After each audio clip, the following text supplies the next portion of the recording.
विद्यार्थी मित्रांनो, आपण इयत्ता 4 मराठी 24वे प्रकरण थोर हुतात्मे स्वाध्याय संपूर्ण उत्तरासहित पाहणार आहोत.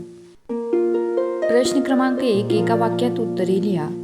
लाहोरच्या तुरुंगातले 3 क्रांतीवीर कोणत्या घोषणा देत होते? उत्तर: इन्किलाब जिंदाबादच्या घोषणा लाहोरच्या तुरुंगातील 3 क्रांतीवीर देत होते. 1928 साली लाहोरमध्ये कशाच्या विरोधात निदर्शने झाली? उत्तर: 1928 साली लाहोरमध्ये सायमन कमिशनच्या विरोधात निदर्शने झाली. भगतसिंग यांनी कोणकोणत्या महाविद्यालयात उच्च शिक्षण घेतले?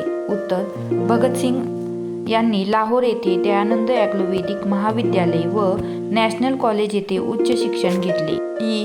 ब्रिटिश सरकारने सुखदेव यांना कशामुळे धमकावले? उत्तर: किंग जॉर्जच्या विरोधात गुप्त मसलतीची योजना केल्यामुळे ब्रिटिश सरकारने सुखदेव यांना धमकावले. कोणाकोणाच्या मदतीने सुखदेवांनी नवजवान भारत सभा स्थापन केली? उत्तर: कॉम्रेड रामचंद्र, भगतसिंग आणि भगवतीचरण होरा यांच्या मदतीने सुखदेवांनी नवजवान भारत सभा स्थापन केली.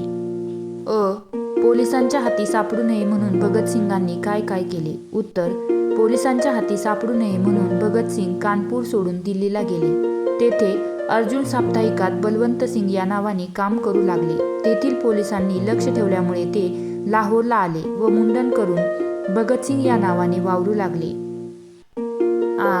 नवजवान भारत सभा या संघटनेचे कार्यक्रम कोणकोणते होते? उत्तर: स्वातंत्र्य लढ्यासाठी तरुणांना तयार करणे, तर्कसंगत वैज्ञानिक दृष्टीचा अवलंब करणे, जातीयतेविरुद्ध लढणे व अस्पृश्यतेची पद्धत बंद करणे हे नवजवान भारत सभा या संघटनेचे कार्यक्रम होते. पुढील प्रश्न पाहण्या अगोदर व्हिडिओला एक लाईक करायला विसरू नका. बनारसच्या वास्तव्यात राजगुरू यांनी काय काय केले? उत्तर: संस्कृत शिकण्यासाठी राजगुरू बनारसला गेले. तेथे त्यांनी न्यायशास्त्रातील पदवी मिळवली व इंग्रजी, कन्नड, मल्याळम, हिंदू व उर्दू या भाषा अवगत केल्या. तसेच काही काळ त्यांनी काँग्रेस सेवा दलातही कार्य केले. बनारसच्या वास्तव्यात चंद्रशेखर आझाद, सचिंद्रनाथ सन्याल वगैरे नेत्यांच्या हिंदुस्थान सोशलिस्ट रिपब्लिकन असोसिएशन या संघटनेमध्ये दाखल झाले व क्रांतिकार्यात सक्रिय भाग घेतला.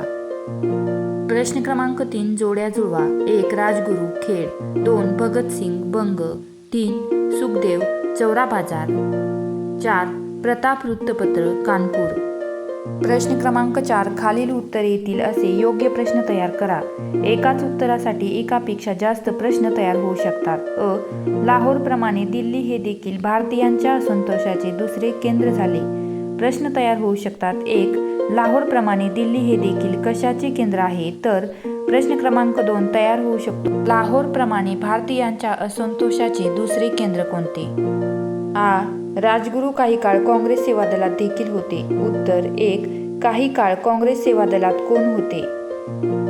2. राजगुरू हे काही काळ कोणत्या सेवा दलात होते? अशा रीतीने प्रश्न तयार होतील. लाहोरमधील लाठीमारात लाला लजपतराय जखमी झाले. उत्तर: 1. लाहोरमध्ये लाठीमारात कोण जखमी झाले? 2.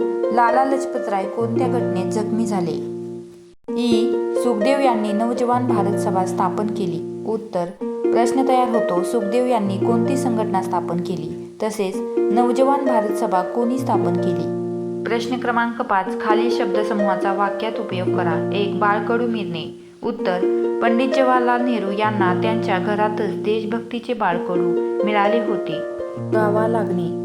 पोलिसांना चोरांचा सुगावा लागला. पाळत ठेवणे. झाडाची फुले कोणी तोडू नये म्हणून राधा झाडावर पाळत ठेवते. दीक्षा मिळणे. एकलव्याला द्रोणाचार्याच्या मूर्तीमधून धनुर्विद्येची दीक्षा मिळाली. निर्धार करणे. उत्तर: राधाने वर्गात पहिला नंबर आणण्याचा निर्धार केला. भूमिगत होणे. उत्तर: पोलिसांपासून वाचण्यासाठी चोरांची टोळी भूमिगत झाली. अशा रीतीने विद्यार्थी मित्रांनो, आपला स्वाध्याय इथेच संपला. भेटूया अशाच नवनवीन व्हिडिओमध्ये. तोपर्यंत लाईक, शेअर, सबस्क्राईब करायला विसरू नका. धन्यवाद.